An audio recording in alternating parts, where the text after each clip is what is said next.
हो गया और वो आकाश में उड़ गया। आज का नौजवान है ये साइंसवादी है, ये हमारी भौतिकवादी और जो हमारी धार्मिक आध्यात्मिक बात को नहीं मानेगा।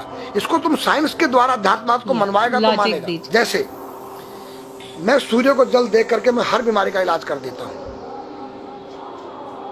बताओ कैसे? कैसे बाबा? सूर्य उदय हो रहा है, ये जैसे सूर्य मान लो इसको जी, और मैं यहाँ खड़ा हूँ तो हम दोनों एक ही डिग्री पर हैं जी, सीधा। इसकी जो किरण आ रही है वो सीधी आएगी। जी, मैंने स्नान किया जी, मेरा बदन गीला है जी, और मैंने तांबे के लोटे में जल भरा तो तांबा कॉपर है, कॉपर में जब जल भर दिया तो कॉपर वाटर हो गया। राइट। और मैं अपने सिर के ऊपर से गिराया जी, और सूर्य का प्रकाश उसमें विटामिन डी रेडियम को लेकर टकराया जी, तो क्या बनेगा? रेनबो बनेगा, इंद्रधनुष बनेगा, 7 कलर बनेंगे। जो हमारे 7 कहते सूर्य के 7 घोड़े हैं। अब उसमें जो हरा रंग है वो क्लोरोफिल का है, जो पत्तियों में पाई जाती है, विटामिन डी और रेडियम से लैस है। वो मेरे मस्तक पे, मेरी आंख पे, मेरे कंठ पे, मेरे हृदय पे, मेरे फेफड़े पे, मेरे लीवर पे, मेरे पित्त पे, मेरे आमाशय पे, मेरे गुर्दों पे जब वो गिरेगा क्या करेगा? ऐसे 6 रंग कलर और बचे हैं, बैंगनी है, ऑरेंज है, नीला है। तो ये क्या करेंगे? किस चीज के प्रतीक है? जब हरा रंग क्लोरोफिल का है और डॉक्टर कहता है हरी पत्तियां खाओ, सब्जियां खाओ, तो आपको आयरन मिलेगा। तो अब वो जो विटामिन डी से जो हरा रंग पैदा हुआ है सूर्य की किरण से कॉपर वाटर में, वो क्या करेगा? कोई वैज्ञानिक बताए तो सही मुझे। एक अमेरिका का चेला है, एक रूस का है, वो मेरे भक्त बने हुए हैं। हरिद्वार में क्या वो कोई जल दे रहा होगा सूर्य को, वो भी अपने ऐसे से फेंक रहा है, मैं बैठा देख रहा हूँ ये क्या कर रहा है। मैंने उसको बुलाया तो मैंने यही फार्मूला उसको समझाया। वो मेरा शिष्य बन गया, ओ ये तो साइंस। मस्तिष्क पर तिलक क्यों लगाते हो इस जगह पर? पहले लगता है पीला, फिर लगता है लाल, फिर लगता है सफेद। 3 कलर क्यों लगते हैं? काला क्यों नहीं लगता? चौराहे पे 3 बत्तियां हैं, जी देखा होगा। जी। लाल क्यों है?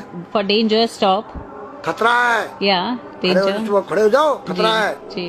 पीला देखो, चलना नहीं है, हाँ, देखो रेडी रहो, देखो। और सफेद चल, सफेद तो उसमें, हाँ, चावल लगा रखे ना मैंने सफेद, हाँ, वहाँ हरा है, वहाँ हरा है, रेडी टू गो। हरा गो है, नहीं सफेद। अगर युद्ध हो रहा है, गोलियां चल रही, सफेद झंडा लहरा दिया जाए, पीस, शांति का प्रतीक है। चावल ठंडा होता है। और हमारी यहाँ पर सुषुम्ना नाम की नाड़ी है जी। लाल कलर है कि तुम इस योग सहयोग में आके तुम बैठ सकते हो कि नहीं? ये माहौल तुम्हारे योग्य है या नहीं? या जुआ चल रहा है, या शराब पी जा रही है, क्या तुम बैठ सकती हो? देखो पीला कलर है, देखो, आना नहीं, जाना नहीं, देखो। ओ खतरा है या ठीक नहीं है, चलो। और सफेद शांति, जी। क्या है? शांति है, बैठ सकते हैं। तो ये हमारी जो है संस्कृति में एक वैज्ञानिक है। जब हम खाते हैं गैस बनती है, तो चावल जब पानी भीगे में ठंडा हो जाता है और हमारी सुषुम्ना नाड़ी पर जब लग गया है तो उस नाड़ी को ठंडा करने लग गया है। उस नाड़ी से कोई गर्म गैस को ऊपर चढ़ने नहीं देगा। और हमारे शरीर ब्रह्मांड में, हमारे सिर के अंदर कोई ऐसी वायु गैस जाके तुम्हारे सिर को परेशान नहीं कर सकता है। तो मेरे पास जितने हमारे शास्त्र पुराण ग्रंथ हैं, ये साइंस है। मैं साइंस के द्वारा इन वैज्ञानिकों को समझा सकता हूँ और रगड़ा सकता हूँ। कहा जाता है कि नागा बाबा जो हैं वो कुंभ मेले के बाद विलुप्त हो जाते हैं, ऐसा कुछ है क्या? ऐसा नहीं है। जैसे हम गंगोत्री धाम हिमालय में रहते हैं जी, वहाँ मुझे हिमालय पसंद आया जी। क्यों? कि तुम गर्मी से बचने के लिए तुम्हारे रूम में एसी लगी है जी, ठंडा पानी पीने के लिए तुम्हारे पास कृत्रिम जो है फ्रिज लगा है जी, हवा लेने के लिए तुम्हारे को पंखे या कूलर जो है कृत्रिम लगे हैं। लेकिन भोलेनाथ बाबा ने मेरे लिए नेचुरल एसी लगा रखी है और नेचुरल फ्रिज लगाया है, नेचुरल पंखे लगे हैं। तो मैंने सब कुछ त्याग दिया। छाती में तो मैं कुछ लेके नहीं जा सकता हूँ, चाहे मेरे पास अरबों खरबों रुपया हो। जी। खाऊंगा मैं उतना ही जितनी मेरी पेट के अंदर भूख है। पढ़ना लिखना ये तो सहज चातुरी। काम धैन मन बस करन गगन चढ़न मुश्किल। काम धैन मतलब अपने वीर्य को कंट्रोल करना, अपने मन को कंट्रोल करना और अपने प्राण को ब्रह्मांड में यहाँ ले जाना। ये खोपड़ी क्या है? ब्रह्मांड है। उसको कहते हैं समाधि। सारे शरीर के प्राणों इकट्ठा करके इस ब्रह्मांड में मस्तिष्क में ले जाके बैठ जाना, जिसको ब्रह्मरंध्र कहते हैं, उस गुफा के अंदर। ये 3 वस्तु मुश्किल है, बाकी सब आसान है। अपरिग्रह मतलब उतना रखो जितना तुम्हें आवश्यकता है, अधिक मत रखो। अब तुम अष्टांग योग जो है पतंजलि लगा रहे हो और व्यापार बिजनेस चालू है, मेरी दूध को ले लो, टूथपेस्ट ले लो, अब मेरा आयुर्वेदिक अंडरवियर आ गया है। मैंने बोला वो कैसा है कि मैंने गंगा जल में जड़ी बूटे के रस में धागे भिगोए थे तब बनाया था। और मेरा दावा है कोई कितना योग कर ले कोई स्वस्थ नहीं रह सकता है, क्यों? खान पीन तुम्हारा केमिकल, वायु में तुम्हारा केमिकल, पानी में तुम्हारा केमिकल।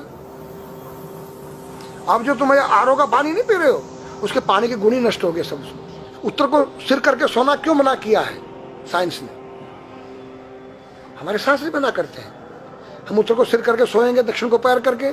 हम जब उठेंगे तो हमारी दृष्टि कहां? दक्षिण की तरफ जाती है। दक्षिण में यम का वास होता है। और जब दक्षिण को सिर करके सोएंगे तो हमारा मुंह उत्तर को जाएगा। उत्तर हिमालय है, भगवान शिव का कैलाश है। साइंस कहता है कि पृथ्वी के उत्तर ध्रुव दक्षिण ध्रुव है। पृथ्वी कैसी है पता है? तेरा सिर, सेम तेरा चेहरा 23.5 डिग्री के अंश पर है। ये थोड़ी सी चुटिया नाप लेना अपनी प्रकार लेकर के। तुम भी नाप लेना, तुम भी नाप लेना, मैं भी नाप लूँ चाहे। ये थोड़ी सी चुटिया 90 पर नहीं है, ऐसे तिरछी झुकी हुई है। ये चुटिया, ये थोड़ी है 66.5 डिग्री कोण बनाती है। तो ये जो चुंबक मैग्नेट पावर है उत्तर से नॉर्थ से साउथ तक, हम जब सिर उत्तर की तरफ करेंगे तो ये नॉर्थ है, वो नॉर्थ है। नॉर्थ को नॉर्थ धक्का मारेगा तो तुम्हारे दिमाग में और तुम्हारे हार्ट में डिस्प्रोजन होगा और बैलेंस बिगाड़ेगा। इसलिए साइंस में कहता है कि उत्तर की ओर सिर मत करो, और हमारे शास्त्र भी कहते हैं कि उधर मत करो, नीचे उधर दक्षिण की तरफ यम का वास है, उनकी तरफ दृष्टि पड़ती उठते ही। मतलब एक कहने का फर्क है, एक चीज एक ही है। आज हमारे पास योग की विद्या थी, वो गायब हो चुकी है। अब तो जो थोड़ा सा कोई एक चूहा था, वो दुकान में गया, उसको एक हल्दी कंकर मिल गया, बोला हम पंसारी हो गया है। हल्दी मिल जाने से पंसारी बन गया। जो पीटी स्कूल में कभी किया होगा आप लोगों ने, पढ़ा होगा स्कूल में। हाँ जी। उसी को योग कह रहे हैं। योग क्या है? भगवान कृष्ण के पास था, उज्जैन गए थे संदीपनी ऋषि के पास सीखने के लिए। एक ही समय में 16,808 रावणों के साथ बात कर रहे हैं, अलग अलग रूप। योग से अनेक रूप बन सकते हैं। योग हनुमान जी के पास था। जब लंका में घुसे हैं तो मच्छर का रूप बनाया उन्होंने, मत्स्य के समान रूप धर कपि, मच्छर के समान। जब सीता के पास गए छोटे से बनकर, तो पूछा क्या तेरे जैसे ही है सब? कि हाँ। फिर तो श्रीलंका पे विजय पाना असंभव है। तो हनुमान ने पहाड़ का जैसा रूप दिखाया, हिमालय जैसा। सर्जविन करना, अपने प्राण को निकाल के मुर्दे में डाल देना, उसको प्रकाया प्रवेश कहते हैं। जो आज है ही नहीं, लुप्त हो गई। जो जानता है किसी को बताता नहीं।